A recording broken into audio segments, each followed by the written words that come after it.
Hello hello hello, जय हिंद दोस्तों। मैं नवीन शर्मा आप सभी का स्वागत करता हूं। आशा करता हूं आप सब एकदम अच्छे, एकदम बेहतरीन हैं। सभी प्यारे दोस्त एक बार बताएंगे आप सब कैसे हैं। मनीष कुमार, विवाह, आरती राजपूत, मनीष कुमार, वंशिका, आनंद चौहान, सुनील कुमार, स्वाति, प्रीति, अमित, मोहम्मद, सेज खान, अनुराग यादव, रिंकू यादव, लव कुश, शिवानी, विपिन गुजर, बहुत बहुत स्वागत है बच्चे सभी लोगों का क्लास में। हिस्ट्री की क्लास में हम लोग पढ़ रहे हैं मुगल साम्राज्य और समझते चल रहे हैं कि भारत में आए परिवर्तन, क्या इन लोगों की वजह से परिवर्तन भारत में आए, सब कुछ हम पढ़ रहे हैं। तो हम बात कर रहे थे भैया शाहजहां के बारे में। शाहजहां जिसका शासनकाल रहा जहांगीर के बाद में गद्दी पर आया 1657 से लेकर के 1658 तक। ठीक है। शाहजहां के 4 बेटे हुए, दारा सिकोह, शाह शुजा, मुराद बख्श और औरंगजेब। ये बात हम कल कर चुके थे। शाहजहां ने अपने 4 बेटों में औरंगजेब को बनाया कहाँ का, दक्षिण का सूबेदार, है ना। और गुजरात की जिम्मेदारी किसको मिली, मुराद बख्श को, शाह शुजा को बंगाल में और दारा सिकोह को पंजाब में। मुझे कमेंट सेक्शन में बताओ दिल्ली के सबसे नजदीक कौन था। इन चारों में दिल्ली के सबसे नजदीक कौन था, मुझे कमेंट सेक्शन में सभी लोग बताएंगे। सबसे नजदीक रखा शाहजहां ने किसको, जिस बेटे से वो सबसे ज्यादा प्यार करता था। यानी कि दारा सिकोह को वो चाहता था कि दारा सिकोह गद्दी पर बैठे। ठीक है। तो इन्हीं सब बातों को हम आगे कर रहे होंगे। अब आगे चलने का हमारा मतलब है कि शाहजहां के 4 बेटे हुए। इसके बाद आपको मैं इसकी पत्नी का नाम बता चुका कि इसकी पत्नी थी मुमताज महल अर्जुबंद बानो बेगम। ठीक है। इसके अलावा इसके बारे में कुछ भी नहीं। ठीक है, आगे चले। जितनी बातें की थी उससे आगे बढ़ेंगे। तो अगर प्रमुख बातों में मैं करता हूं, शाहजहां का राज्याभिषेक, नोट करना, शाहजहां का राज्याभिषेक। शाहजहां का राज्याभिषेक आगरा में हुआ। आगरा में हुआ। चलो भाई, शाहजहां का राज्याभिषेक कहाँ हुआ, आगरा में हुआ। 1628 में राजधानी आगरा बनाई। आगरा बनाई 1628 में, 1628 में। 1638 में राजधानी को दिल्ली ले जाता है। राजधानी दिल्ली बनाई। चलो भाई, 1638 में क्या कर लिया इसने, राजधानी को बना दिया आपका दिल्ली। ठीक है। अब यहां इंपॉर्टेंट बात आती है कि दिल्ली में इसने एक नगर बसाया था। एक नगर जो राजधानी बनाया, तो प्रॉपर दिल्ली नहीं थी। एक नगर बसाया था इसने पहले, शाहजहां नामाबाद। क्या, शाहजहां नामाबाद बसाया। बसाया। जब इसकी बेटियों के बारे में बताऊंगा तो किसने डिजाइन किया था वो भी बताऊंगा। यहां इसने बताया शाहजहां नामा नगर को बसाया। ठीक है। चलो भाई, 1633 में यही लिख लेना, 1633 में अहमदनगर, जो दक्षिण में अहमदनगर है, अहमदनगर को जीता। 1633 में 1636 में गोलकुंडा, जो बीजापुर वाला क्षेत्र है, गोलकुंडा को जीता। और यही गोलकुंडा है। गोलकुंडा में कौन था, यहां गोलकुंडा में शासक था अब्दुल्ला शाह। ये क्यों बता रहा हूं मैं आपको, ये इंपॉर्टेंट है। ये थोड़ी सी बातें नोट करोगे उसके बाद मजा आएगा। अब्दुल्ला शाह शासक था यहाँ का, अब्दुल्ला शाह। और इसी का जो वजीर था उसका नाम है, क्या नाम था, मीर जुमला। अब्दुल्ला शाह का वजीर था मीर जुमला। मीर जुमला, क्या नाम है, मीर जुमला। और यही बना के रखना, मीर जुमला ने ही कोहिनूर हीरा, कोहिनूर हीरा जो कि आपका गोलकुंडा की खान से निकला था, मीर जुमला ने ही कोहिनूर शाहजहां को दिया था। शाहजहां को दिया था।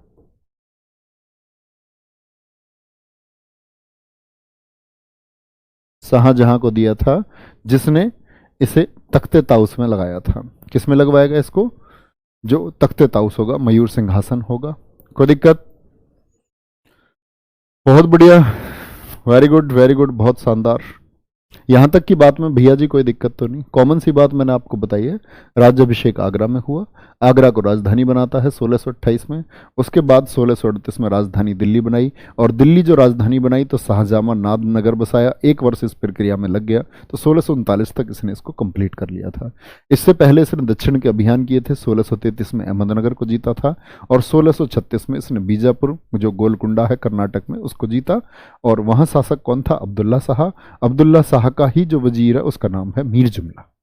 ठीक है, जिसने कोहिनूर हीरा किसको दिया था? वो शाहजहां को दिया था। छोटी छोटी बातें नोट करते रहेंगे, फैक्ट है। ठीक है भैया, आगे बढ़ेंगे। यहां तक कोई दिक्कत तो नहीं भैया जी किसी को? छोटी सी बात नोट करिए बस, इससे ज्यादा कुछ नहीं। चलो भाई, शाहजहां के समय के नाग शाहजहां के समय के विदेशी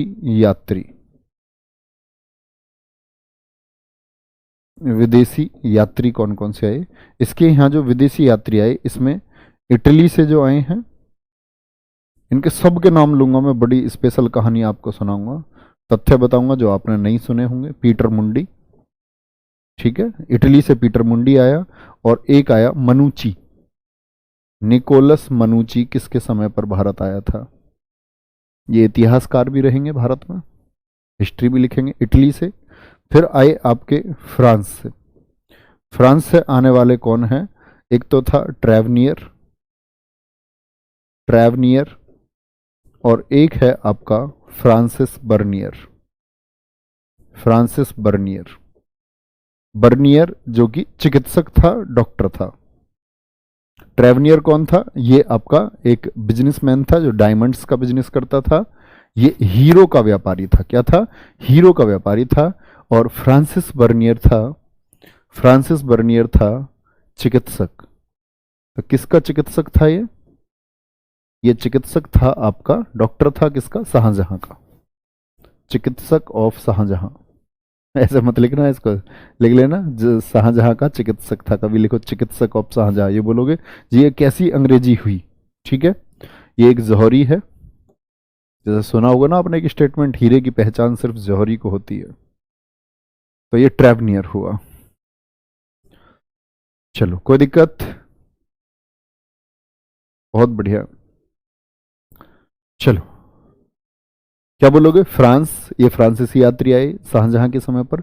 इटली यात्री कौन कौन आए? पीटर मुंडी आया, निकोलस मनुची आया, ये आपको पता होना चाहिए। शाहजहां के दरबारी कवि, शाहजहां के दरबारी कवि, शाहजहां के दरबार में कौन कौन था? तो इनके दरबारी कवि थे, पहला था आपका अबू कालीन, और दूसरा था आपका पंडित जगन्नाथ।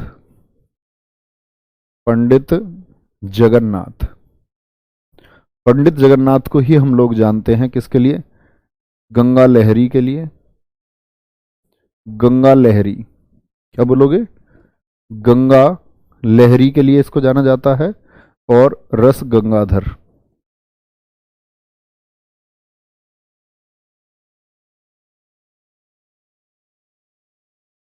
किसने लिखा है?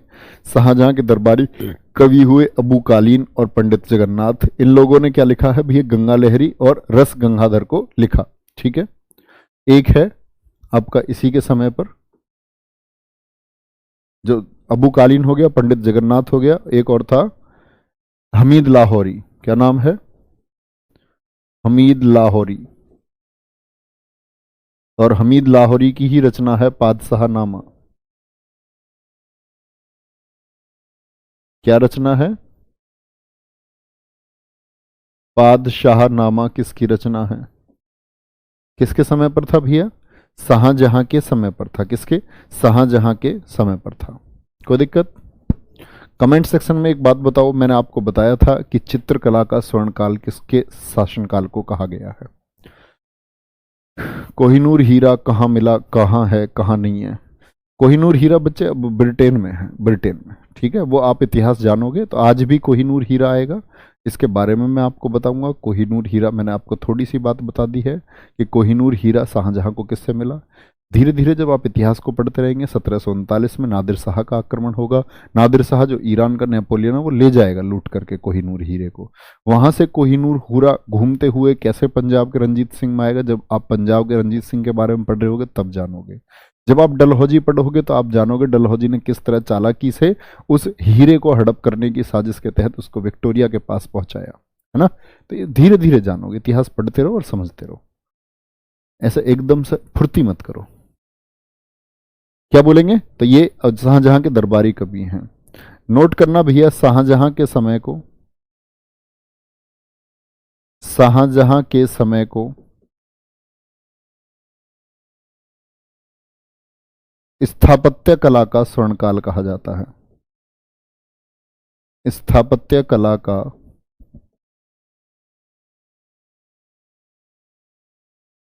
शाहजहां के समय को स्थापत्य कला का स्वर्णकाल कहा जाता है। जहांगीर, जहांगीर, जहांगीर, सभी लोगों का आंसर एकदम ठीक है। तो स्थापत्य कला का मतलब है आर्किटेक्चर। क्या मतलब होता है इसका, आर्किटेक्चर, यानी बिल्डिंग्स, बिल्डिंग्स बनी। बहुत सारे स्थापत्य कला से मतलब है कि बिल्डिंग्स बनाई गई, मॉन्यूमेंट्स बनाए गए। तो वो कौन कौन से हैं, क्यों, जैसे उसके समय पर तो चित्रों की रचना हुई, इसके समय को क्या बोला गया आपका, स्थापत्य कला का स्वर्णकाल। तो स्थापत्य कला में इसने क्या क्या बनवाया, जैसे कि नंबर 1, ताजमहल किसके द्वारा बनाया गया। ताजमहल का निर्माण किसने कराया था, बोलो एक बार, ताजमहल का निर्माण किसने कराया। तो हमेशा आपका आंसर होना चाहिए शाहजहां। ताजमहल कहाँ स्थित है, आगरा में स्थित है, ठीक है, ये बात याद रख लेना। 1631 से लेकर के 1653 तक इसका काम चला है, तक काम चला, 1653 में बन करके पूर्ण हो गया, ठीक है। कितने साल लगे, इसमें कोई दो राय नहीं है कि 22 साल लगे हैं, ठीक है। 22 साल लगे, 20,000 मजदूर लगे। और डिजाइन याद रख लेना, ताजमहल का डिजाइन किसने तैयार किया, ये डिजाइन तैयार किया था आपका अहमद लाहौरी ने। किसने, अहमद लाहौरी ने इस डिजाइन को तैयार किया भैया।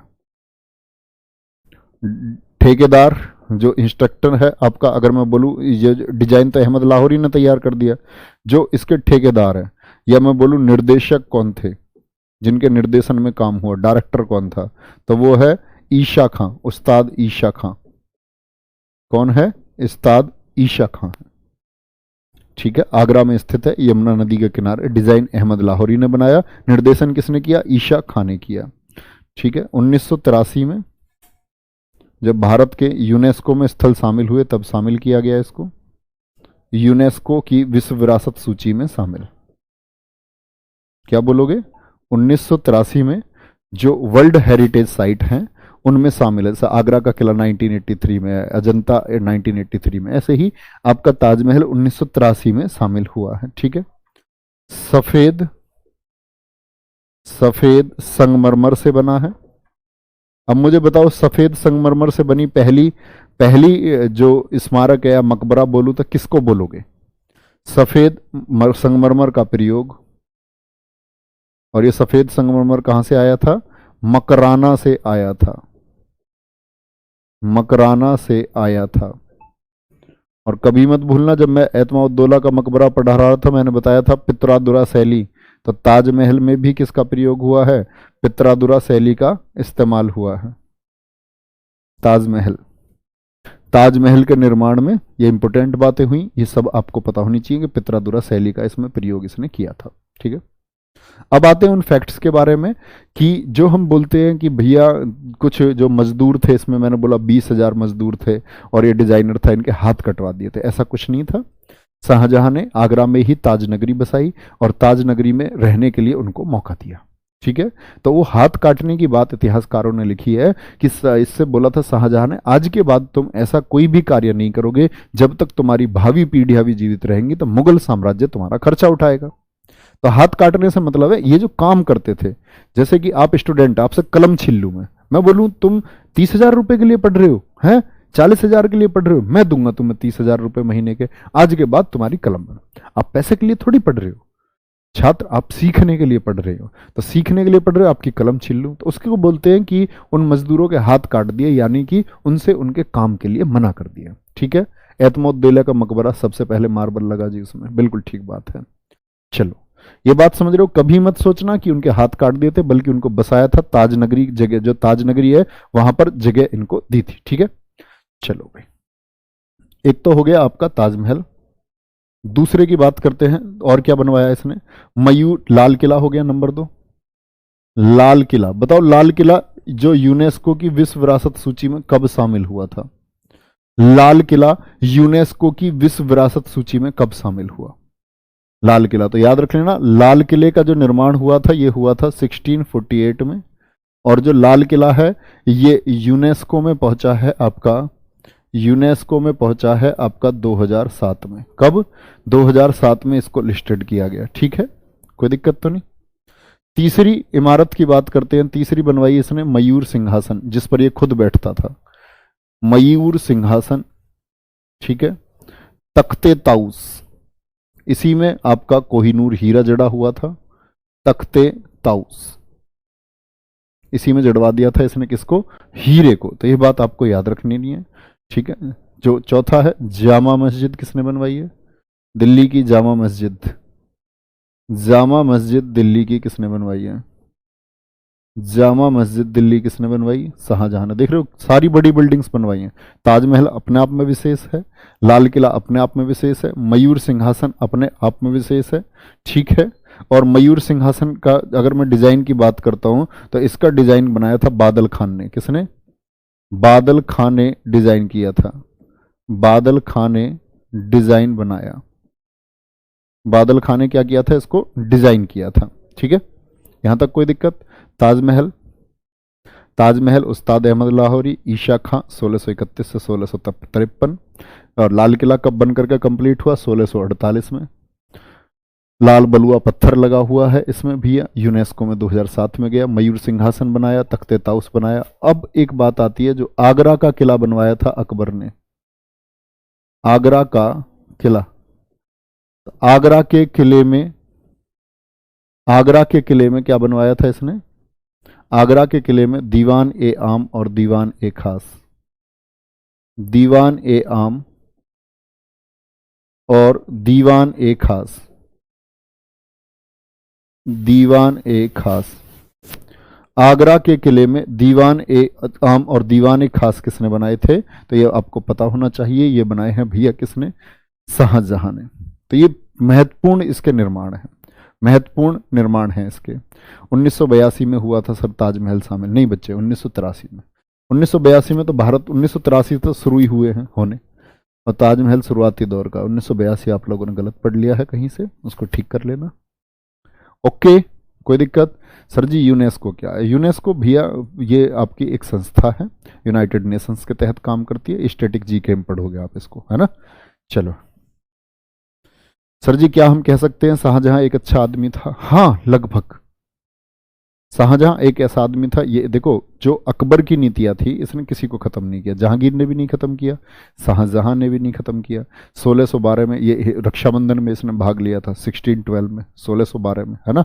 और अकबर की नीतियों का मतलब इसने भी कोई खिलाफत नहीं की। कुल मिलाकर के हम कह सकते हैं कि ठीक था, कोई दिक्कत नहीं है। चलो भाई आगे आएंगे। तो यहां तक की कोई दिक्कत भी है, इतने निर्माण कार्य हुए, और इसी की वजह से आज हम लोगों को बहुत एक बड़ा मोटा इनकम होती है, समझ रहे हो। इसी की वजह से लाल किले का एक अपना बड़ा रेवेन्यू है। इसी की वजह से 1857 के संग्राम में ये जो देश की जनता है, ये मुगलों से जो आपका बहादुर शाह जफर जैसे लोगों को सपोर्ट करेगा, है ना। देखना ध्यान से, सारी चीजें इनकी वजह से हम रेवेन्यू आज कनेक्ट कर पाते हैं बहुत सारा। आगरे का किला हो या जामा जो आपका लाल किला हो गया, ताजमहल हो गया, तो कम से कम इसने जो खर्च करा उससे आज कमाई तो होती है। जो पर्यटक आते हैं और बहुत मोटा हिस्सा हमको प्रदान करते हैं। ठीक है भैया, यहां तक की बात में किसी को कोई दिक्कत? थम्स अप करके बताओ। ये किसके द्वारा बनाई गई आपकी बिल्डिंग्स हैं? ये सारी की सारी शाहजहां के द्वारा बनाई गई बिल्डिंग्स हैं। ठीक है भैया, ये आपको पता होना चाहिए। बहुत बढ़िया,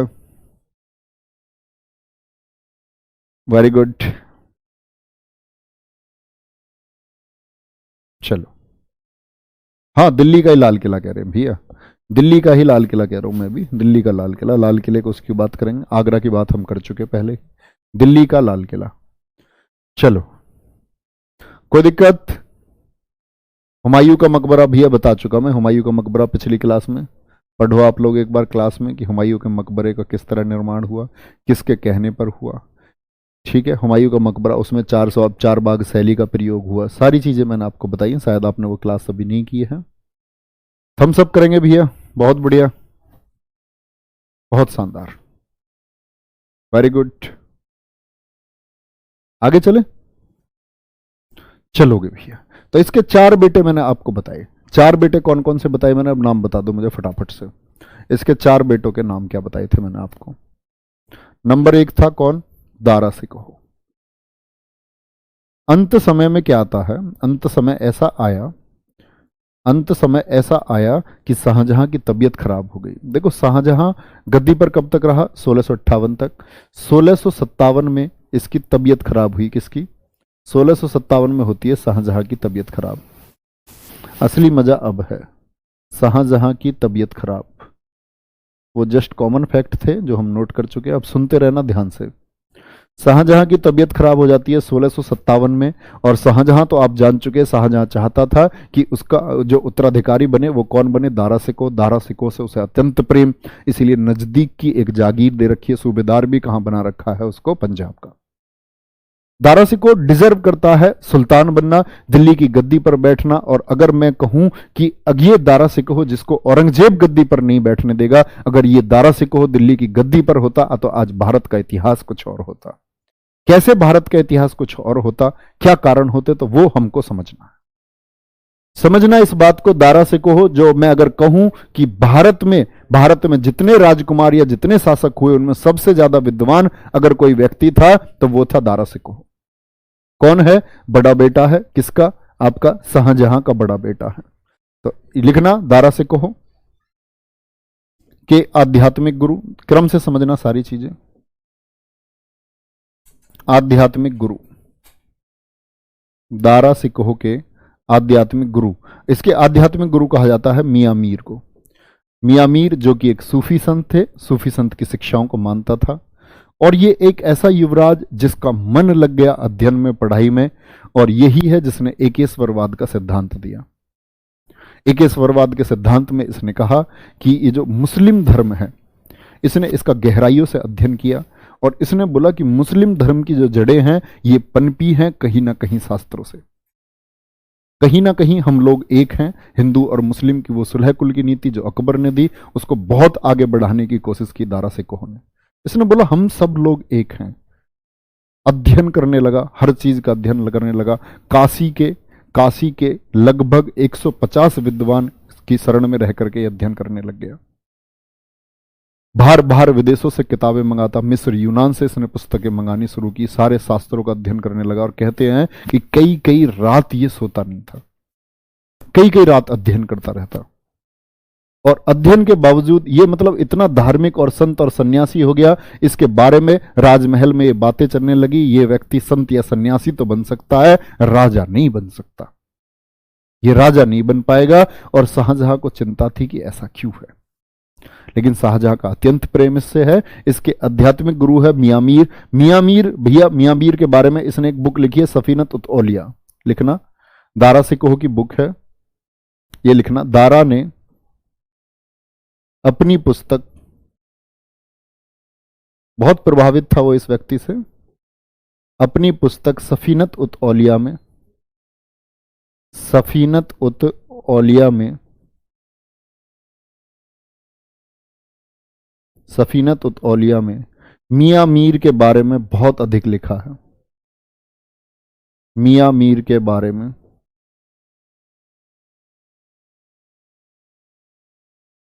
बहुत अधिक, बहुत ज्यादा लिखा है।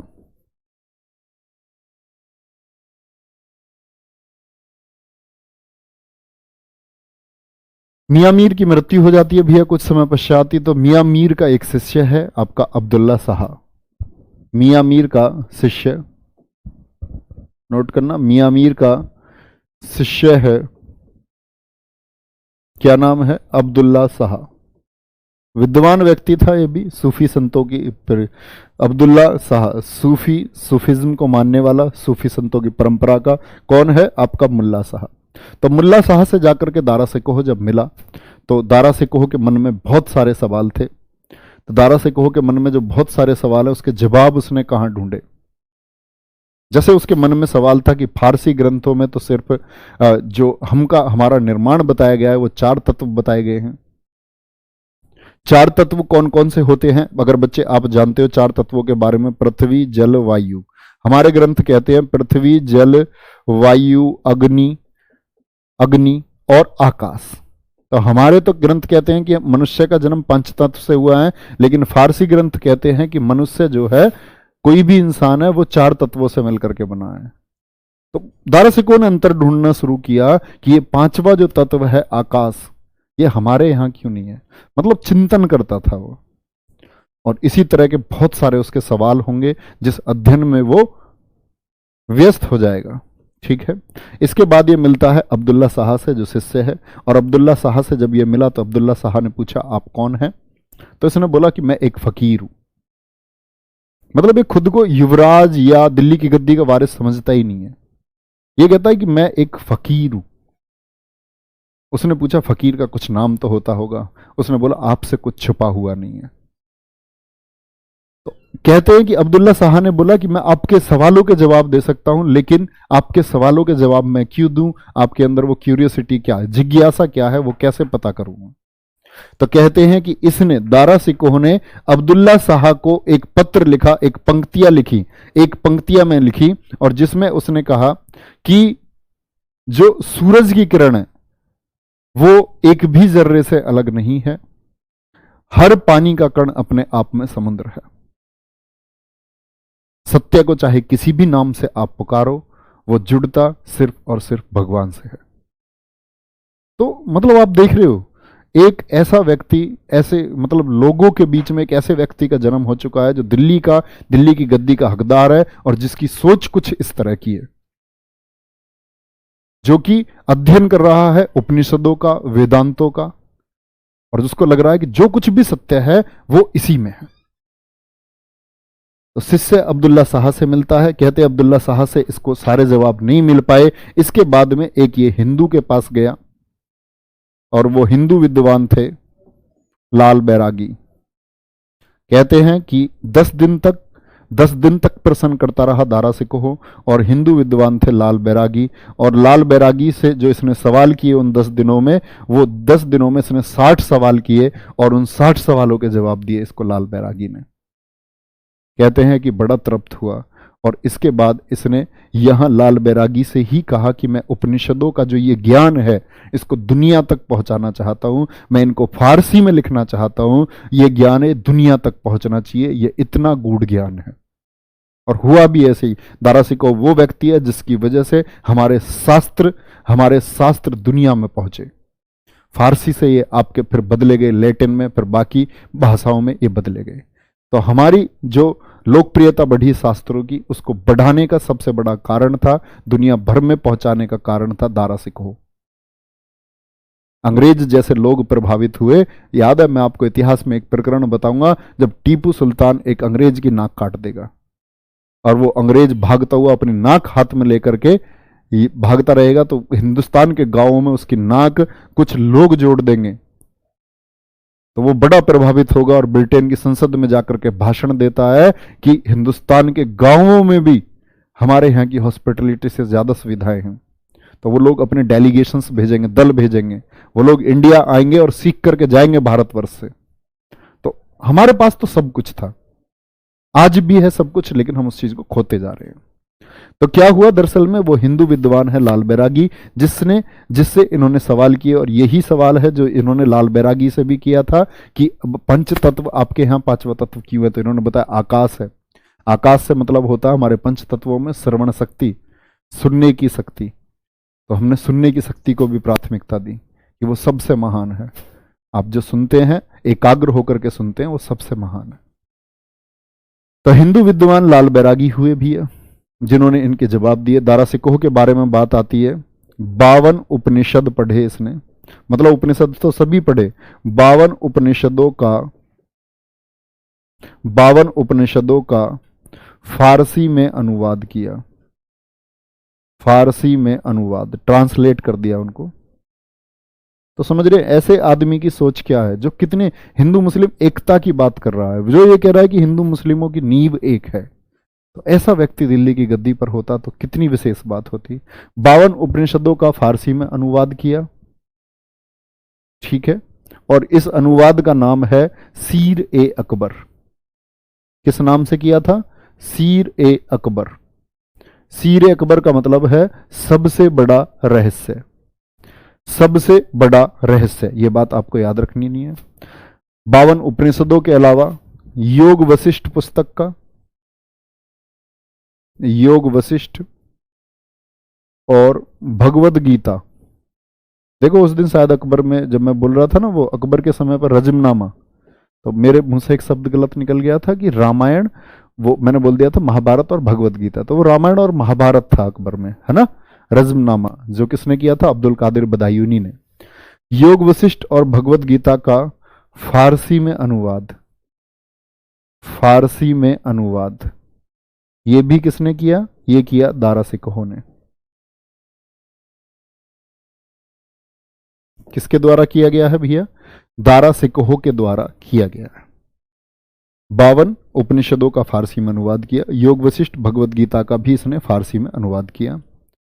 अगली बात, कादरी नाम से किताबें लिखता था, कादरी नाम से रचनाएं लिखता था।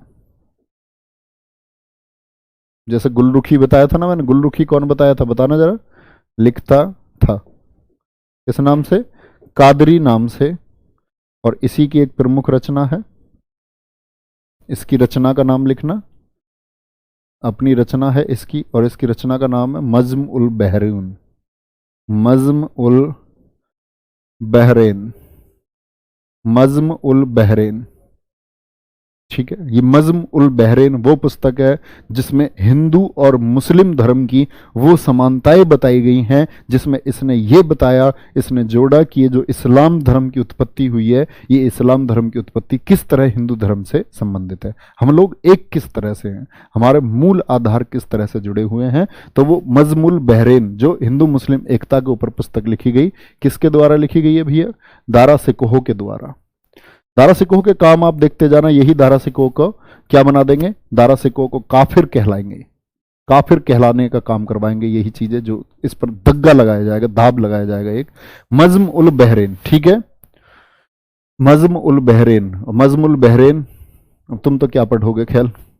तो मज्म उल बहरीन में ही एक बात कही है इसने, तुम ही रहते हो काबा में, तुम ही सोमनाथ में, तुम ही हो प्रेमी के दिल में। तो क्या बात बोली उन्होंने? बोला मतलब वो एक ही है, एकेश्वरवाद है, एक ही है जो सब जगह है, काबा में हो या आपका सोमनाथ में हो, वो सिर्फ एक ही है, वो तू ही है, सब जगह तू ही है, एक प्रेमी के दिल में भी, एक भंवरे के दिल में भी, सब जगह है। तो कादरी नाम से रचनाएं लिखी। तो शाहजहां तो भैया खुश है अपने बेटे से, उसे कोई दिक्कत नहीं है, उसे उसे उसे कोई दिक्कत नहीं है कि वो राजपाट में इंटरेस्ट ले रहा नहीं ले रहा, उसको वो इतना प्यार करता है इससे, मतलब अच्छी बात है, कोई दिक्कत नहीं है।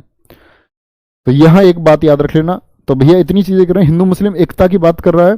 तो जो वो लेनपूल आपका इतिहासकार है, लेनपूल बताया था ना, जिसने हुमायूं के बारे में कथन दिया था कि वो पूरी जिंदगी लड़खड़ाता रहा और अंत में लड़खड़ाते हुए ही मर गया।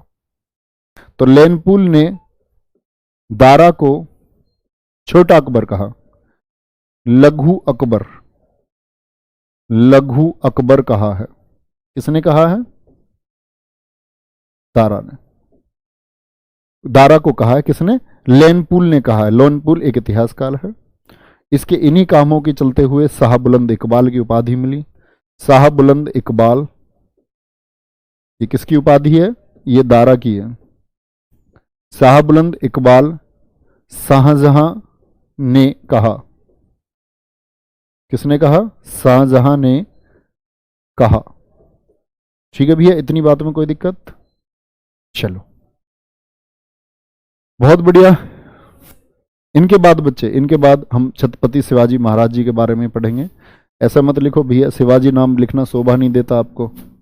भारत की अस्मिता को बचाने वाला वो व्यक्ति, आप सिर्फ उसका नाम नहीं ले सकते, उसका नहीं बोल सकते, उसके नहीं बोल सकते, उनके बोलो, छत्रपति शिवाजी महाराज। ठीक है, जी लगाओ नाम के आगे, छत्रपति शिवाजी महाराज जी। तो जो शाहबुलंद इकबाल है वो किसने कहा इनको? शाहजहां ने कहा। किसको? दारा सिकोह को कहा। तो ये बातें आपको याद रखनी है, ये बड़ी इंपॉर्टेंट बातें हैं भैया सारी। लेकिन प्रेम तो किसका बढ़ रहा है? अब आई बात, मैंने बताया 1657 में तबीयत खराब हो गई शाहजहां की। शाहजहां ने अपने सिंहासन के बराबर में एक कुर्सी डलवाई, सोने की कुर्सी, उस पर बिठाने लग गया। किसको? दारा सिकोह को। और ये पूरे दरबार में ऐलान कर दिया कि ये जितने भी सामंत हैं, जितने भी मंत्री हैं, ये सब किसका पालन करेंगे? दारा सिकोह के आदेशों का पालन करेंगे। भाई साहब एकदम से ऐसे समझो हो हल्ला हो गया। शाहजहां के इस स्टेटमेंट का हो हल्ला हो गया, बड़ा तमाशा हुआ कि ये होगा वो होगा। अब दरअसल में जो बाहर है वो तो इसने पहले से ही बाहर रख रखे थे। औरंगजेब से तो बिल्कुल नहीं बनती थी शाहजहां की, बात बात पर झड़क देता था। औरंगजेब इधर दक्षिण में सूबेदार है, गुजरात में एक भाई है, एक भाई बंगाल में है। तो जैसे ही ये स्टेटमेंट सुना और ये खबर आई, तीनों के तीनों भाग पड़े दिल्ली की ओर।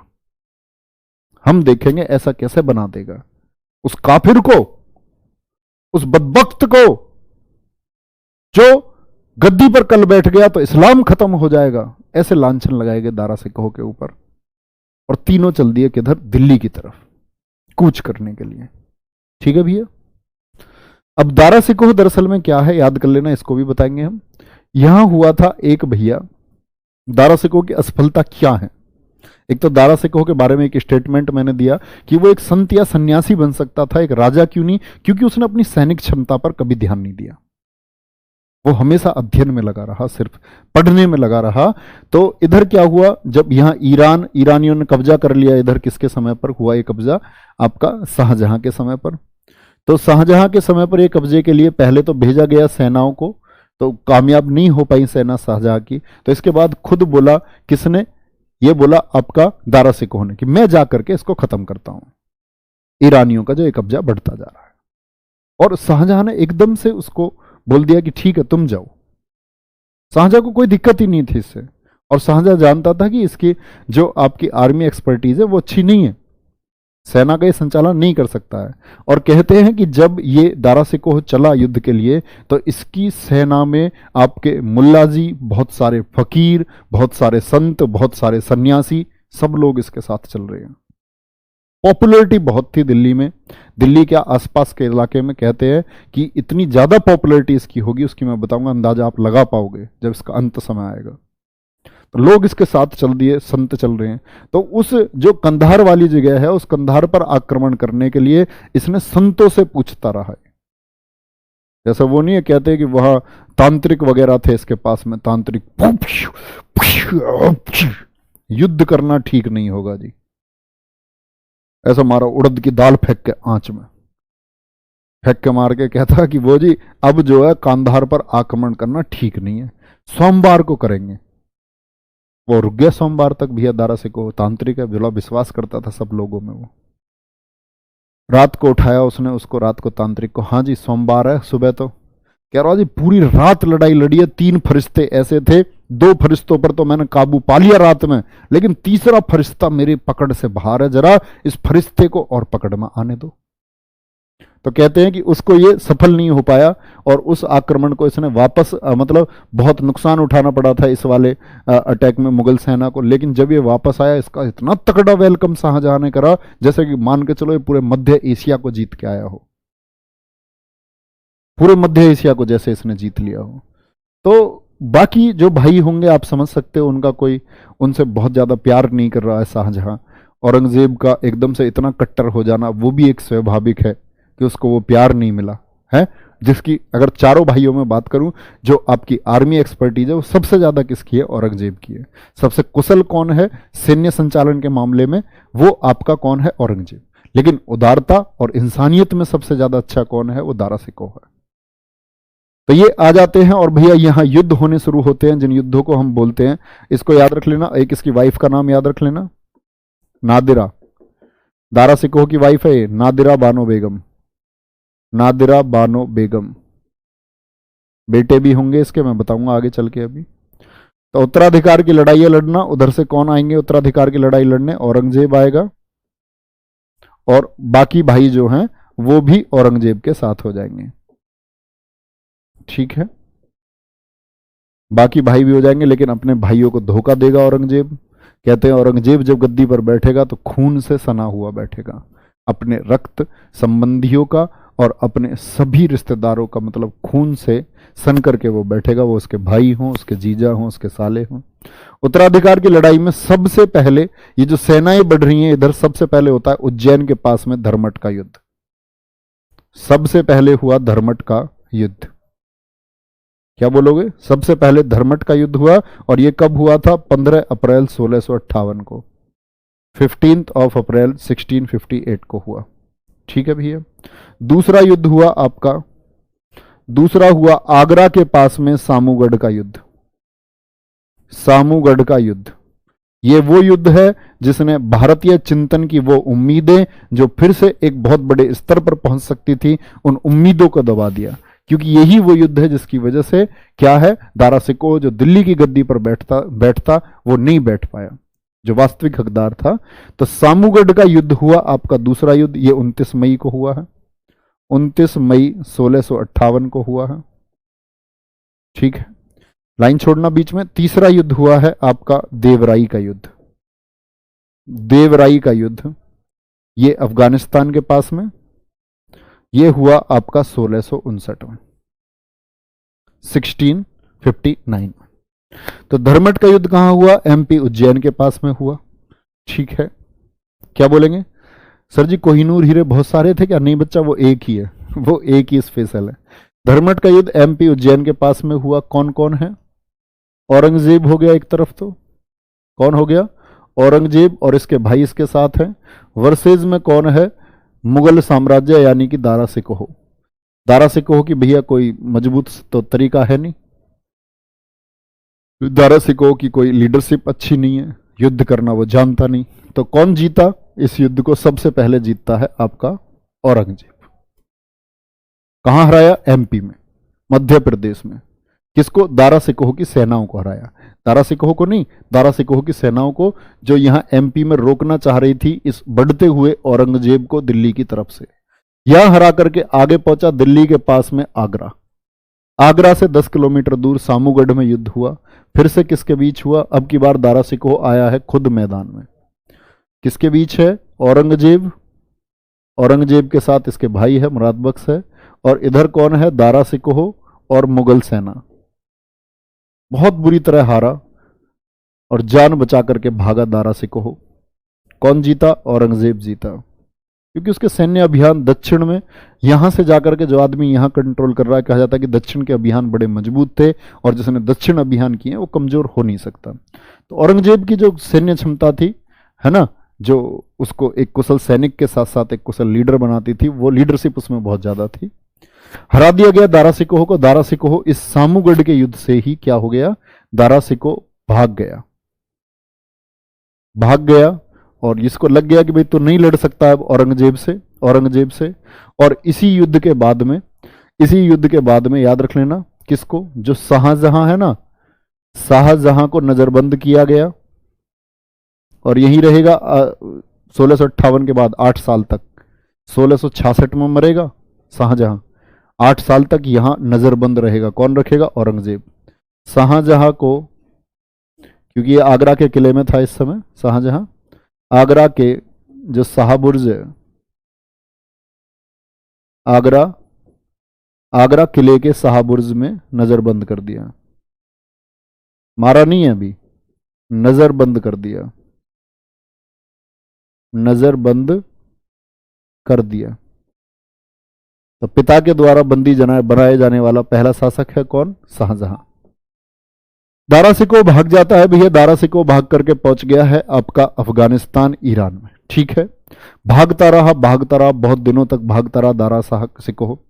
वहां पर एक व्यक्ति है आपका एक व्यक्ति है जिसने धोखाधड़ी करी, किसके साथ? दारा सिकोह के साथ में, और उस व्यक्ति का नाम है मलिक जीवन। लिखवाना, दारा सिकोह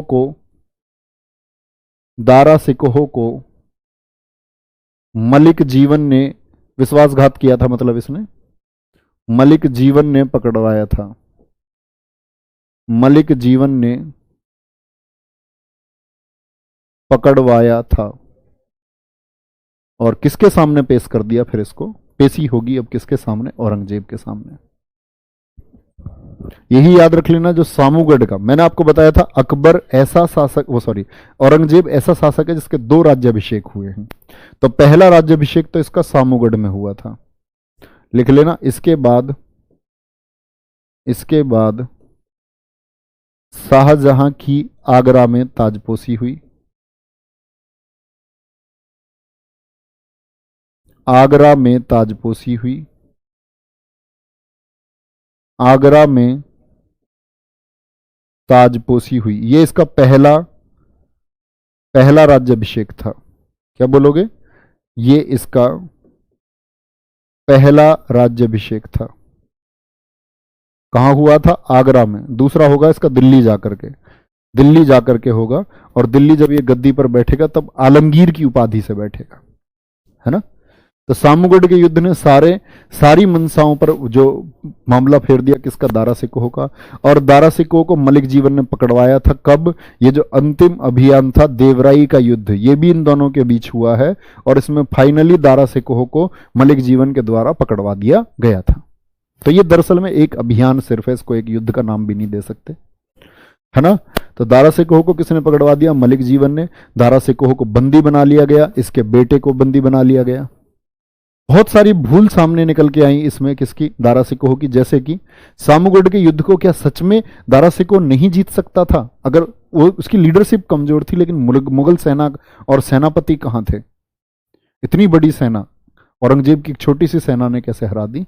तो उसमें इन लोगों को ये लगा कि औरंगजेब जीत ही नहीं पाएगा, हम लोग औरंगजेब को आसानी से हरा लेंगे। इन लोगों को ऐसा लगता ही नहीं था। और जो इस दारा सिकोह का बेटा था ना, दारा सिकोह का बड़ा बेटा जो है, दारा सिकोह का बड़ा बेटा, लिख लेना, उसका नाम था सुलेमान सिकोह। इसको धर्मट के युद्ध से भेज दिया गया था। पहले ही पता था इन लोगों को धर्मट का युद्ध होगा, फिर भी सलमान सिकोह को पूर्वी अभियान के लिए, बंगाल अभियान के लिए भेजा गया था। जैसे मान के चलो इस युद्ध को ये जीते पड़े हैं, आफत आई, जब पता चला बेटा हारेंगे, तो वापस पहुंचना संभव नहीं था सलमान सिकोह का। इस सुलेमान सिकोह को बाद में बंदी बना लिया गया था औरंगजेब के द्वारा। 2 साल बाद इसकी भी हत्या करवा दी इसने। तो क्या बोलेंगे फाइनली, कौन किसका कंट्रोल हो गया? भैया दारा सिकोह को पकड़वा दिया जाता है, दारा सिकोह बंदी है। तो दारा सिकोह के लिए औरंगजेब एक समिति बुलाता है, कि बोलता है कि इस औरंगजेब के इसके साथ, दारा सिकोह के साथ क्या किया जाए। तो ऑप्शन देता है, एक उसमें बैठा हुआ लोग कहते हैं कि इसको ग्वालियर के किले में बंदी बना करके रखा जाए। लेकिन बहुत सारे लोगों का मत यह था कि ये वो व्यक्ति है जिसका ये स्टेटमेंट था कि शांति वहां होती है जहां मुल्लाओं का शोर नहीं होता। ये स्टेटमेंट किसका था? ये दारा सिकोह का एक स्टेटमेंट था। तो यही बातें चली, और इन्हीं बातों के चलते उन्होंने बताया कि ये अगर व्यक्ति दिल्ली की गद्दी पर बैठा तो इस्लाम खतरे में पड़ जाएगा, इसका सिर कलम कर देना चाहिए। तो इसकी गर्दन काट दी गई, और गर्दन काट करके इसके शरीर को पूरी दिल्ली में घुमाया गया। पहले ऐसा होता था कि दिखाना पड़ता था जनता को। पहले ऐसा थोड़ी एक भी वीडियो कॉन्फ्रेंसिंग कर दी या वीडियो कोई डाल दी, अपलोड कर दी, लाइव आ गए, नहीं। एक बार तो जब आपको पता हो शाहजहां के मरने की खबर चल गई, तो लोगों ने बोला दारा सिकोह ने मरे हुए शाहजहां को रख रखा है, तब तक वो दिल्ली को कंट्रोल कर लेगा अच्छे से। जब ये तीनों भाई भागे थे दिल्ली की तरफ, जब शाहजहां की तबीयत खराब हुई, तो शाहजहां को आकर के झरोखा दर्शन देना पड़ा था। शाहजहां ने आकर के झरोखा दर्शन दिया था। क्या लिखा था? शाहजहां ने आकर के झरोखा दर्शन देना पड़ा उसको। कोई दिक्कत तो नहीं भैया? अच्छा सॉरी, अच्छा ये लिख दे, शाहजहां की ताजपोशी हुई नहीं 1658 में, सॉरी, औरंगजेब की। ये तो यार आप भी समझ रहे होगे, ऐसे छोटी मोटी, इसको तो आप भी कर सकते हो। बिल्कुल, थैंक यू। हाँ ठीक है, संदीप यादव जी औरंगजेब होगा, कोई दिक्कत नहीं। लिख दिया भैया, लिख दिया, ठीक। या तो यार तुम खुद भी समझ सकते हो मैं क्या बोल रहा हूँ, वो तो समझो। शाहजहां थोड़ी आएगा, शाहजहां तो बीमार है 1657 में। ऐसे बहुत पकड़ते हो तुम, ये गलती होगी, अपना आप ठीक कर लिया करो थोड़ा सा, है भाई। चलो आगे आ जाओ। तो शाहजहां को झरों का दर्शन देना पड़ा था, है ना। तो क्या बोल रहे हैं, ऐसे ही इसको एक मरे हुए कटे हुए शरीर के साथ में इसको बोला गया, औरंगजेब ने, एक मरियल हाथी पर बिठाओ और इसको दिल्ली के बीच में से निकाल दो, दिल्ली के बीच में से इसको निकाल दो। तो दिल्ली के बीच में से, सॉरी मैं गलत बोल गया, रियली सॉरी, मतलब गर्दन बाद में कटी, पहले इसको एक मरियल हाथी पर बिठा करके पूरी दिल्ली में गंदे कपड़े पहना करके घुमाया गया। तो कहते हैं कि लोग मतलब रो रहे थे दारा सिकोह के लिए, बहुत समर्थन था इसका दिल्ली में, तो लोग रो रहे थे, लोग मतलब चीख रहे थे, चिल्ला रहे थे। तो इसके बाद इन लोगों को ये लगा कि इस व्यक्ति का जो परचम है ये कहीं फिर से न लहरा जाए, कहीं दिल्ली की जनता विद्रोह ना कर दे, इससे अच्छा है कि इसकी गर्दन काट दी जाए। तब इसकी गर्दन को काटा गया, और गर्दन काट करके किसको दिखाई गई, पहले औरंगजेब को, और फिर शाहजहां के पास इसकी गर्दन, जो कटी हुई गर्दन थी, उसको भेजा गया। ले भाई, अपने बेटे से बहुत प्यार करता था। तो औरंगजेब की एक कट्टरता सामने आई और उसको काफिर बोला गया, किसको, दारा सिकोह को, कि ये धर्म के खिलाफ था। ये क्या था, बहुत बढ़िया, कोई दिक्कत तो नहीं, चलो बहुत बढ़िया। एक कह रहा शाहजहां के कितने बेटे थे, शाहजहां के बेटे 1.5 करोड़ पुत्र थे, 75 लाख तो मर गए थे इसके बेटे, और 75 लाख इसके जो बच्चे हैं वो ऑस्ट्रेलिया में जो अंग्रेज है वो सारे हैं। बताओ, कल भी यही चल रहा था शाहजहां के बेटे, वो आज भी पूछ रहा है इसी बात को। तो फाइनली कौन आ गया, औरंगजेब आ गया। औरंगजेब आ गया भैया गद्दी पर, यह बात आपको पता होनी चाहिए, ठीक है। और औरंगजेब ने जो इसको काफिर कहा गया, वो किस वजह से कहा, कि ये हिंदुओं के पक्ष में था, हिंदू धर्म के लिए स्टेटमेंट दे रहा था, हिंदू मंदिरों का निर्माण मरम्मत करानी शुरू कर दी थी, किसने, दारा सिकोह ने। तो इसने बोला भाई इसको व्यक्ति को हटा दो। तो कौन आ जाता है गद्दी पर, फिर आ जाता है आपका, क्या बोलोगे, औरंगजेब। लेकिन उससे पहले कुछ बातें हैं, ये याद रख लेना, यहां ध्यान से लिखना। शाहजहां की मृत्यु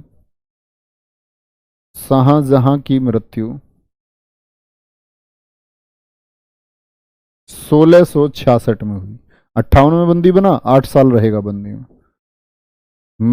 मृत्यु कब हुई, 1666 में हुई। शाहजहां की बेटियां लिखना, शाहजहां की बेटी कौन कौन थी, शाहजहां की बेटी, नंबर 1 नाम रखना, जहां आरा, जहान आरा, जिसके लिए शाहजहां पर आरोप लगाए गए कि इसकी अपनी बेटी के साथ नाजायज संबंध थे, जहान आरा। दूसरी बेटी इसकी आई गोहन आरा, गोहन आरा। बेटी तो बहुत सारी हैं, 3 याद रखो सिर्फ। एक रोशन आरा के बारे में जानो, रोशन आरा, प्रमुख ये 3 है, इतिहास में इनका योगदान है। चलो भाई, सुमन देवी, बहुत बढ़िया। चलो भाई, शाहजहां की मृत्यु 1666 में हुई।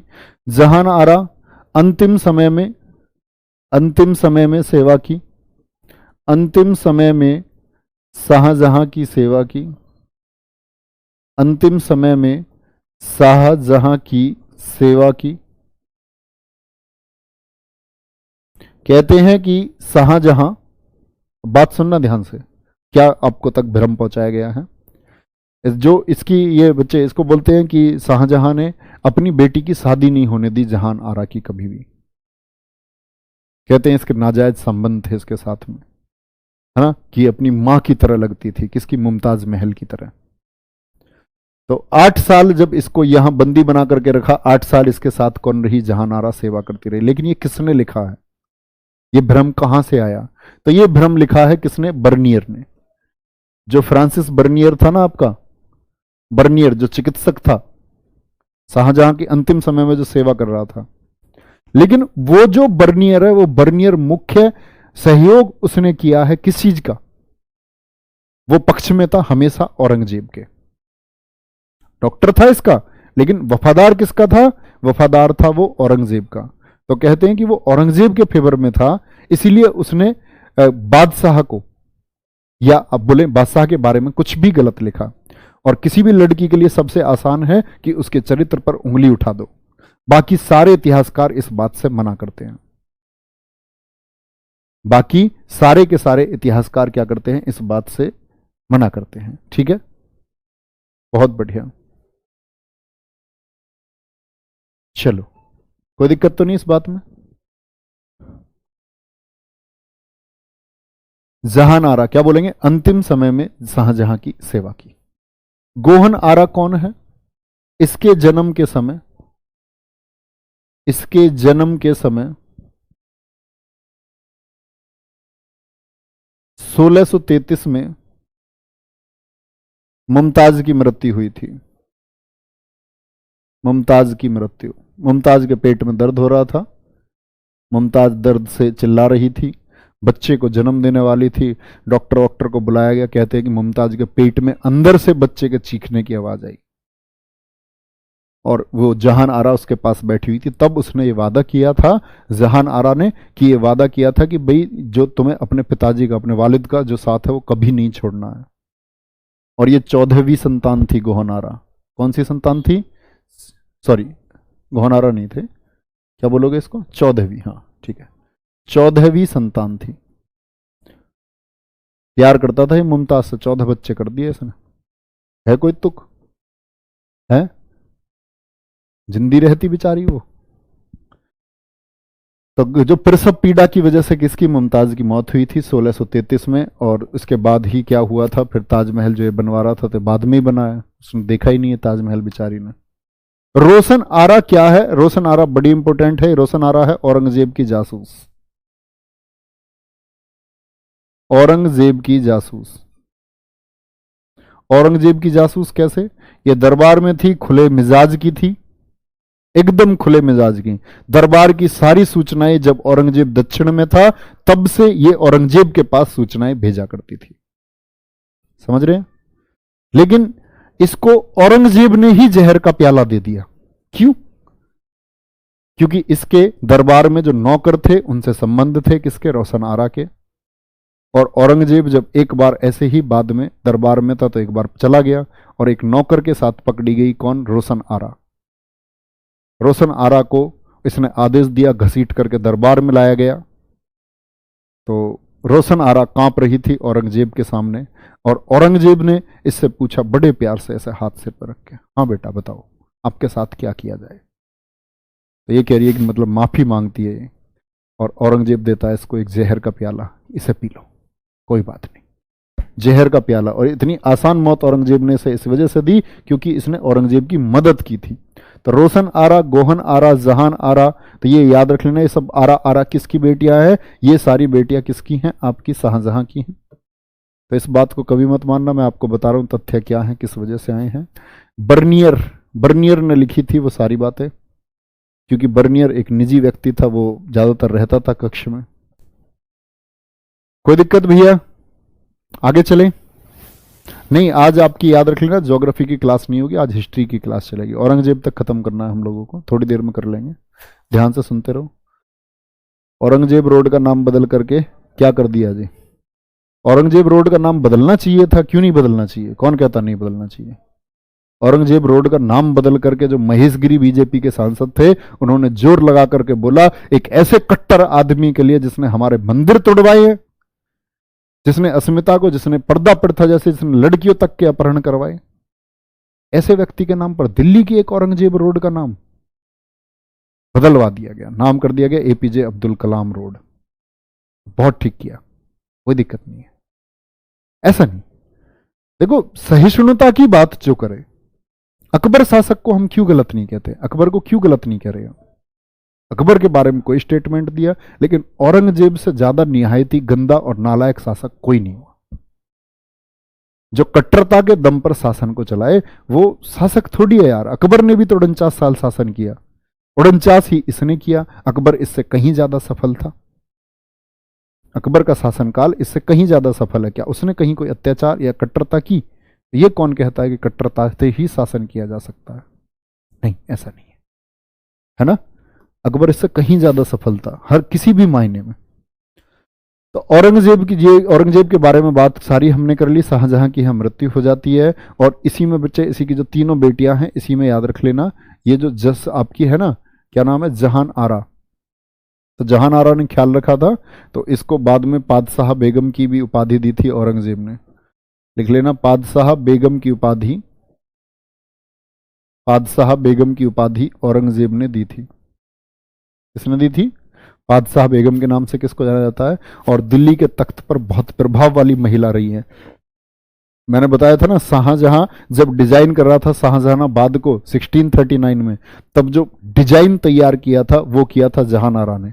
जो आज चांदनी चौक का मॉडल आप देखते हो ना, जो चांदनी चौक का मॉडल है, वो चांदनी चौक का मॉडल किसने तैयार किया है? वो चांदनी चौक का मॉडल तैयार किया है जहान आरा ने। ठीक है, ये बात याद रखेंगे। बहुत बढ़िया। और किसी के नाम पर सर ये रोडें क्यों रखी जाती हैं? रख देते हैं भैया। देखो, जो लुटियंस ने दिल्ली डिजाइन की, लुटियंस जो मॉडल है, लुटियंस मॉडल में आप देखोगे अकबर के नाम पर भी रोड है, अशोक के नाम पर भी रोड है। जब नाम बदली गई, औरंगजेब रोड का नाम एपीजे अब्दुल कलाम रोड करा गया, तो बड़ी, तो एकदम से हल्ला मचा। कह रहे अशोक के नाम पर रोड क्यों है? इस अशोक ने क्या हिंदुओं का कत्ले आम नहीं करवाया? इसने क्या लोगों को कन्वर्टेड नहीं करवाया था? बौद्ध में नहीं बनाया था इसने हिंदुओं ने? तो लोगों ने बड़ा शोर किया। उसके नाम पर क्यों है अगर औरंगजेब के नाम पर नहीं है? ऐसे बहुत सारे सवाल हैं। तो ये लुटियंस का मॉडल था कि भारत पर जो शासक हुए हैं, लोधी रोड भी आपको मिलेगी, अकबर रोड भी आपको मिलेगी। तो ये सभी जो भारत के शहंशाह थे, उनके नाम पर इन्होंने रोड रखी है। ठीक है भैया, आगे बढ़े, थम्स अप करेंगे एक बार सारे। चलो शाहजहां ने तो जी क्रिकेट टीम को भी बना दिया। चलो आगे, आगे पार कर दिया। कौन आया गद्दी पर? औरंगजेब। औरंगजेब जिसका दूसरे नंबर पर शासनकाल भी है, सबसे ज्यादा अकबर का है। औरंगजेब आया आपका कब? 1658, सामूगढ़ के युद्ध के बाद ही आ गया, और 49 साल 1707 तक रहा। ठीक है। औरंगजेब को हम जिंदा पीर और आलमगीर के नाम से जानते हैं। जिंदा पीर और आलमगीर उपाधि किसकी है? देखो, इसके बारे में आज ज्यादा नहीं पढ़ना है, क्योंकि इसके बारे में तो आप जब दक्षिण को पढ़ोगे ना, मराठाओं को पढ़ोगे, तब अपने आप औरंगजेब के बारे में जानते चले जाओगे। अभी सिर्फ छोटी छोटी बातें जानो जो आपके लिए जाननी जरूरी है। क्या बोलोगे? पहली चीज है, औरंगजेब जिंदा पीर है, आलमगीर की उपाधि इसको दी गई, और इसने भाई अपने पिता को तो कैद कर ही लिया था। और इसके कितने हुए हैं? 2 राज्याभिषेक हुए। 2 राज्याभिषेक हुए। कौन सा मुगल बादशाह है जिसके 2 राज्याभिषेक हुए? पहला इसका हुआ 31 जुलाई 1658। 31 जुलाई 1658 को। एक सेकंड रुकना भैया।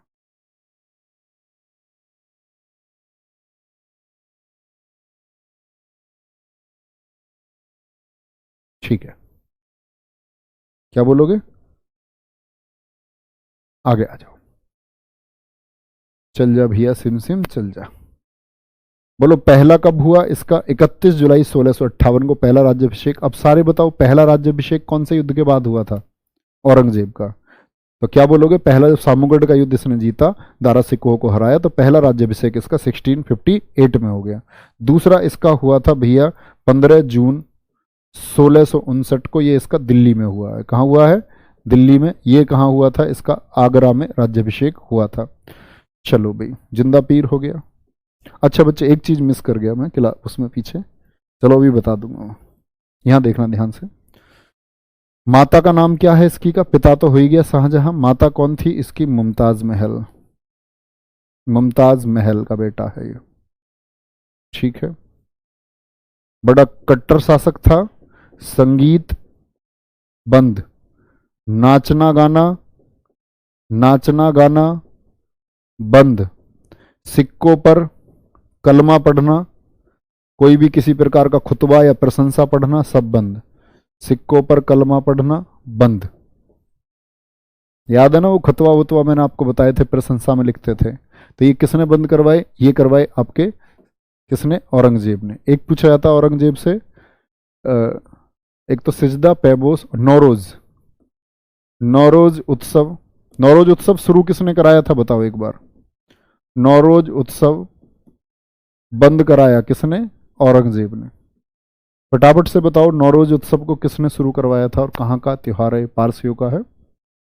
लेकिन ऐसे ही बच्चे एक ब्लॉक बना लेना, मैं इसको कह रहा था, मैं मिस कर गया। सिजदा और पैबोस, सिजदा और पैबोस जो प्रथा है उन पर शाहजहां ने रोक लगाई थी। ये यहीं लिख लेना, शाहजहां ने रोक लगाई थी। कोई दिक्कत भैया जी? नौरोज उत्सव को किसने बंद कर दिया? इसी ने बंद कर दिया। 2 बार राज्याभिषेक किसका हुआ? इसी का हुआ भैया। कोई दिक्कत नहीं जी, आगे आ जाओ भैया। किस तरह गद्दी पर बैठा, ये कहानी आप सीख चुके हैं। उत्तराधिकार की कौन कौन सी लड़ाई इसने लड़ी? पहले याद रख लेना, कौन सा? धर्मट का युद्ध लड़ा, एमपी के पास में, दिल्ली की तरफ बढ़ रहा था। दूसरा इसने लड़ा किसका युद्ध? सामूगढ़ का युद्ध। और तीसरे युद्ध में दारा सिकोह को इसने कलम करवा दिया था। ठीक है, इतनी बात याद रखो, सारी चीजों पर याद रख लेना। अब मैंने एक चीज बताई आपको, जिंदा पीर क्यों कहा गया? औरंगजेब का एक एस्पेक्ट है जिसके बारे में इतिहासकार इसका मत रखते हैं। कहते हैं कि भाई औरंगजेब जो था, औरंगजेब एक साधारण जीवन व्यतीत करता था, कुरान की प्रतियां लिखता था। इसने कभी अपने वैभव पर कोई पैसा खर्च नहीं किया, अपने मजे पर कोई पैसा खर्च नहीं किया। समझ रहे हैं? तो कहते हैं कि साधारण जीवन इसने, जो इस्लामिक कानून था उसको इसका कट्टरता से पालन किया इसने। हिंदू मंदिरों को तोड़ने के इसने आदेश दे दिए। ये कट्टरता तो गलत है, किसी दूसरे का नुकसान पहुंचाकर अपनी तरक्की करना बेहद गलत बात है ना? तो जिंदा पीर इसको इसलिए कहते हैं कि एक पीर की तरह, एक संत की तरह ये रहता था। झरोखा दर्शन जो अकबर भी देता था, जो शाहजहां ने भी दिया, झरोखा दर्शन को बंद कर दिया। झरोखा दर्शन को क्या कर दिया इसने? बंद कर दिया। फिल्म स्टार बनाऊंगा तो मैं ये कह रहा हूं, मैं बनाऊंगा तुम्हें फिल्म स्टार। ठीक है। तीसरा, इसके से जरूरी इंपॉर्टेंट बात पूछी जाती है, सिखों के 9वें गुरु तेग बहादुर की हत्या। तेग बहादुर की हत्या बहुत भैया पार्शलिटी लेकर के आया है ये समाज में, बहुत अत्याचार किए इसने, सभी तरह से भेदभाव किया। जो जजिया था जिसको अकबर ने खत्म कर दिया था जो हिंदुओं पर, इसी ने वो जजिया लगाया 1679 में। अत्याचार करने शुरू किए इसने प्रजा पर। ठीक है। और इसने, कहते हैं कि अपहरण सबसे ज्यादा, अगर जो ये पर्दा प्रथा फैली भारत में तो औरंगजेब के टाइम पे फैली। हर सुंदर लड़की का अपहरण होने लग गया। तो ये जो औरंगजेब है इसने हत्या करवाई सिखों के 9वें गुरु। जैसे 5वें गुरु की हत्या करवाई थी वो तो खुसरो खां के विरोध, खुसरो खां को शरण दे दी थी उन्होंने। इन्होंने करवाई कि जब ये कश्मीर अभियान में थे तो जो कश्मीरी ब्राह्मण थे उन कश्मीरी ब्राह्मणों पर हमला किया किसने? औरंगजेब की सेना ने। और उनको क्या बनाने लगे? वो लोग कन्वर्टेड करने की कोशिश करने लगे कि वो मुस्लिम बनेंगे। वो लोग मदद मांगने के लिए किसके पास पहुंचे? गुरु तेग बहादुर जी के पास एक दूत आया, उसने बोला जी मदद करो। तो कहते हैं कि भाई इन्होंने, गुरु तेग बहादुर ने एक बात कही थी कि अगर औरंगजेब से एक बात कह देना कि वो सब लोग मुस्लिम बन जाएंगे, अगर औरंगजेब मुझे मुस्लिम बना दे तो वो सब भी बन जाएंगे। तो कहते हैं इनको भैया, मतलब इनका शीश तक भी काट दिया था, इतना अत्याचार इनके साथ किया था तेग बहादुर जी के साथ में। लेकिन इन्होंने इस्लाम स्वीकार नहीं किया था, बेटों की हत्या कर दी, इस्लाम स्वीकार नहीं किया। शीशगंज गुरुद्वारा जो है वहीं पर इनका शीश काटा गया था। तो वो मैं सिखों के गुरुओं के बारे में बताऊंगा, कैसे लड़ाई है उन्होंने, कैसा संघर्ष किया सिखों ने। सिखों के 9वें गुरु तेग बहादुर की हत्या क्यों हुई? इस्लाम ना स्वीकार करने के कारण, या बोल सकते हैं कश्मीरी ब्राह्मणों की मदद के कारण इनकी हत्या किसने करवाई? ये करवाई थी आपकी किसने? गुरु तेग बहादुर के द्वारा करवा दी गई। ये बात आपको गलत नहीं करनी है। इसके समय का हम लोग याद रखते हैं। इसकी पत्नी का नाम क्या है बताना? इसकी पत्नी का नाम है दिलरास बानो बेगम। दिलरास बानो बेगम। और ऐसा नहीं है कि दारा सिकोह का पूरा परिवार खत्म हो गया था। दारा सिकोह के बड़े बेटे सुलेमान सिकोह को मार दिया गया था, लेकिन उसका दूसरा बेटा जो था सर्फी सिकोह, वो जिंदा था। सर्फी सिकोह से बाद में औरंगजेब ने अपनी बेटी की शादी भी करवाई थी, है ना? तो एक बेटा उसका बच गया था, लेकिन वो इनके, ये समझो इनके फेवर में चला गया था। पत्नी कौन है? दिलरास बानो बेगम। और इसी दिलरास बानो बेगम को हम जानते हैं रबिया उद्दुर्रानी के नाम से। किस नाम से जानते हैं? दिलरास बानो बेगम। क्या बोलते हैं इसको? रबिया दुर्रानी। क्या बोलोगे? रबिया और दुर्रानी बोल लो या दुर्रानी बोल लो, कुछ भी बोल लो, रबिया और दुर्रानी। ठीक है। और रबिया और दुर्रानी की याद में ही बना है बीबी का मकबरा। बीबी का मकबरा। और एक चीज याद रख लेना भैया, जो ये औरंगजेब है ना, औरंगजेब का जो 49 साल है, इन 49 सालों में इसका शासन बटा रहा। आधे में तो इसने उत्तर भारत पर राज किया, आधे अभियान इसके रहे दक्षिण में। कहते हैं औरंगजेब की जो दक्षिण की पॉलिसी थी ना, जो ये दक्षिण भारत को कंट्रोल करना चाह रहा था, यही नाश ले डूबे बैठेगी। किसका? मुगल साम्राज्य का। मुगल साम्राज्य का जो पतन होना शुरू हुआ वो औरंगजेब की दक्षिण नीति का ही कारण रहा। क्योंकि पहले के लोग तो दिल्ली में कंट्रोल करते रहे, बहुत अच्छे से कर रहे थे, ये भागेगा चारों तरफ को। और इसके बाद क्या होगा कि साम्राज्य का नाश होना शुरू हो जाएगा। बीबी का मकबरा कहां है? बीबी का मकबरा औरंगाबाद में। औरंगाबाद में है। औरंगाबाद में कहां? बुलंदशहर वाला औरंगाबाद मत समझ लेना, महाराष्ट्र में। महाराष्ट्र में। और किसने बनवाया था इसको? आजम शाह ने। औरंगजेब का बेटा है ये, बहुत जगह इसको औरंगजेब लिखा हुआ है तो कभी मत गलत करना। आजम शाह ने बनवाया है। तो ये इसने अपनी मां की याद में बनाया है बीबी का मकबरा। और इसी बीबी के मकबरे को बोलते हैं दक्षिण का ताजमहल। साउथ ताजमहल किसको कहा जाता है? दक्षिण का ताजमहल। या इसी को बोलते हैं ताजमहल की फूहड़ नकल, कॉपी। ताजमहल की फूहड़ नकल। देखना इसके फोटो डाल करके, बीबी का मकबरा, ताजमहल दिखाई दिखेगा, लेकिन गरीब सा ताजमहल लगेगा देखने में ही, साफ पता चल जाएगा इसके पास पैसा कम था। ताजमहल की फूहड़ नकल। शाहजहां ने ठीक ठाक खर्च करा अपनी प्रेमिका के लिए, नहीं? चलो, अंतर ऐसा है जैसे एक बड़ा टेडी और एक वैसे ही टेडी उठा लिया, ठेडी पैसे, ठेली पैसे नहीं ले लेते, एक टेडी 15 रुपए का एक टेडी, और एक टेडी लेकर आ रहा भैया 15,000 का, तो अंतर तो है ही। सब पैसे खेल है। चलो, यहां ये बात याद रख लेना, 1665 में मंदिरों को तोड़ने के आदेश दिए गए। काशी विश्वनाथ मंदिर तोड़ा गया, सोमनाथ मंदिर तोड़ा गया। मंदिरों को तोड़ने के आदेश किसने दिए? औरंगजेब ने, 1665 में। यहां याद रख लेना 1679 में जजिया लगाया। जजिया का भी टाड़ काटेंगे, बहुत आ रहा है जजिया, 1712 में खत्म हो जाएगा ये पूर्णतः। जजिया कर पुनः लगाया। अकबर ने कब खत्म किया था? याद है? दातीज, दास प्रथा कर 1562-63, तीर्थ यात्रा कर, और 1564 में जजिया कर को अकबर ने हटा दिया था, मना कर दिया था। इसकी नीति बड़ी खराब थी औरंगजेब की। ये हर चीज का टैक्स बढ़ा दिया इसने। मुस्लिम व्यापारियों से लेता था 2.5% टैक्स, हिंदी जो व्यापारी थे उनसे टैक्स लेता था 5%। समझ रहे हो? दोगुना टैक्स व्यापार पर। ठीक है, बहुत बढ़िया। राशि दोनों की एक थी सर जी, इन दोनों के स्वभाव कितने अलग थे? बिल्कुल विवेक कुमार यादव जी, चिंतन करो, बहुत अच्छी बात है। ऐसा नहीं होता। इंसान के पैरामीटर कुछ और है। इंसान वो होता है जो संभाव की भावना रखता है, जो सबके विकास की बात करे, है ना? वो इंसान है। और जब तुम तख्त पर होते हो ना, जब तुम ताकत में होते हो, तब पता चलता है कि आपका व्यवहार असली क्या है, तब निकल के सामने आता है। कमजोर आदमी का व्यवहार कभी सामने नहीं आता, क्योंकि वो तो दमन, ये समझो उसका तो दमन हो सकता है। लेकिन जब आप ताकत में हैं, जब आप ताकतवर हैं, जब आप धनी हैं, और तब भी आपका जो व्यवहार है वो आपका वास्तविक व्यवहार होता है, क्योंकि तब आप किसी के अधीन नहीं रहते हैं। क्या बोलोगे? 1679 में जजिया कर पुनः किसने लगवाया? ये लगवाया औरंगजेब ने। ये बात याद रख लेना भैया। 1686 में इसका दक्षिण अभियान में एक बात याद रखो, 1686 में आदिल शाह से बीजापुर जीतेगा। आदिल शाह से बीजापुर, दक्षिण में जो जाएगा बीजापुर जीता।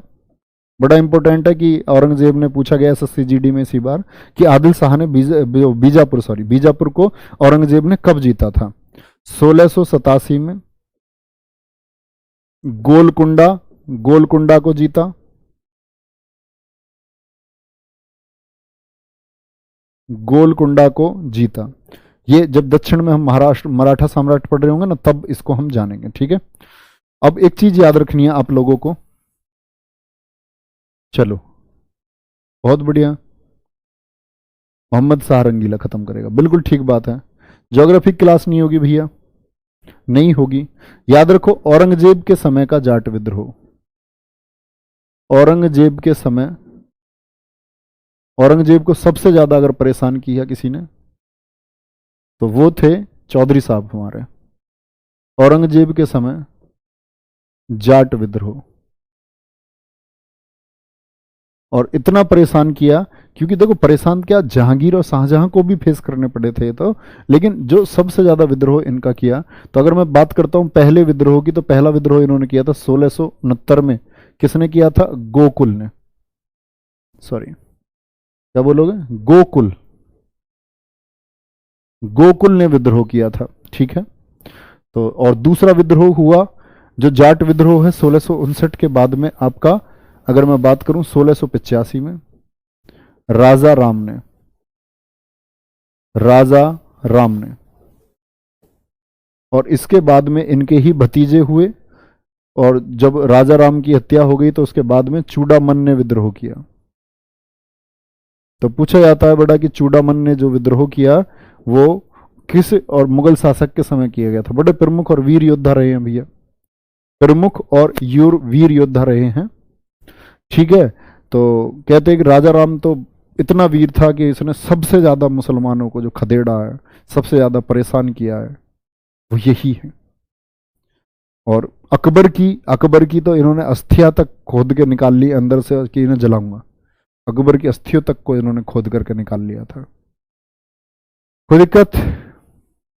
हाँ, शाहजहां ने भी जीता था, उसके बाद संधि हुई थी संगमराव जी और शाहजहां के द्वारा जीते गए गोलकुंडा को स्वतंत्र कर लिया गया था संधि के द्वारा।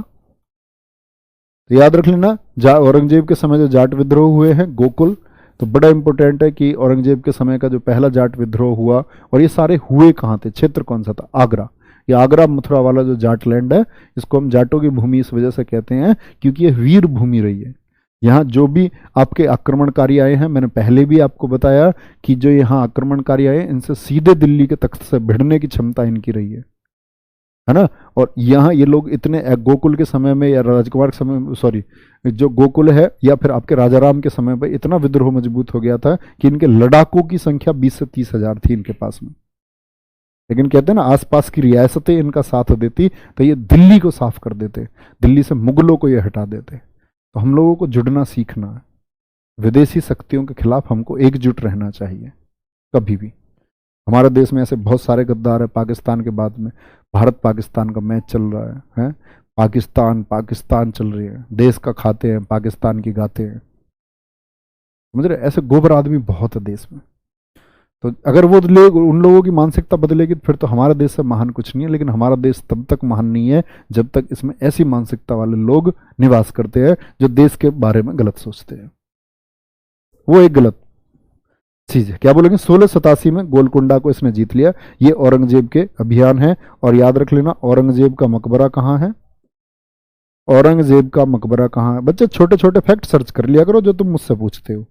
औरंगजेब का मकबरा, इतने होशियार तो तुम हो यार, 12वीं पास हो सारे, कहाँ हो? ग्रेजुएट भी हो गए बहुत सारे तो।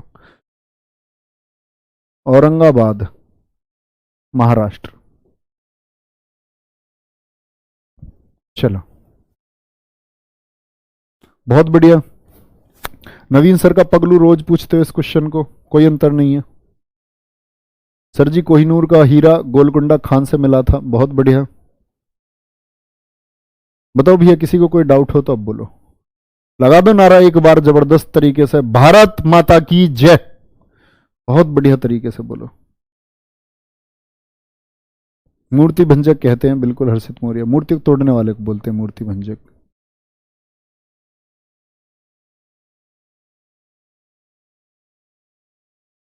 चलो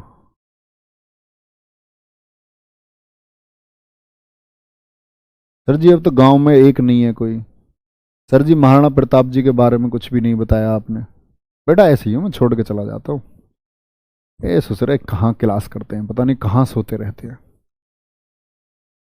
पढ़ते भी हो तुम, ऐसा तो नहीं है नशा करके पढ़ते हो भाई? है बेटा, जो शेरशाह सूरी है मुगल वंश में क्लास चल रही है, बहुत सारे बच्चों ने ही परेशान कर दिया। मुगल वंश में देखने कह रहा है शेरशाह के बाद की क्लास नहीं, अरे मुगल वंश में सारी क्लास है दोस्त। पागलो। गुरुजी जो ये गवर्नर कुत्ते थे इनके बारे में जरूर बताना। बताएंगे बताएंगे। सर जी आपने जो पढ़ा है सब महत्वपूर्ण है क्या? नहीं बेटा नहीं। मैं ठीक नहीं। ठीक काफी है, क्या बोल रहे हो? वही वो ना बता दूं तुम्हें, पेपर में जो 3 क्वेश्चन आएंगे वो 3 क्वेश्चन ही बता दूं तुम्हें। बहुत बढ़िया भाई। Thank you. Thank you so much. देखो इतिहास एक ऐसा विषय है, मैंने बताया अगर आप सभी विषयों को देखो, अपना अपना विषय सबको अच्छा लगता है, लेकिन इतिहास एक ऐसा विषय है जो आपको सीखने का मौका देता है। पवन कैसे चली, ठीक है। एक तो इकोनॉमिक्स एक ऐसा सब्जेक्ट और एक हिस्ट्री जो आपको सीखने का मौका देते हैं अगर आप अच्छे से पढ़ते हैं तो। एक हिस्ट्री आपके जीवन में बदलाव करती है। आप देखते हैं कि औरंगजेब को इतिहास से क्यों नहीं हटाया जाना चाहिए, पता होना चाहिए ना इस कुत्ते की क्रूरता की क्या सीमा थी,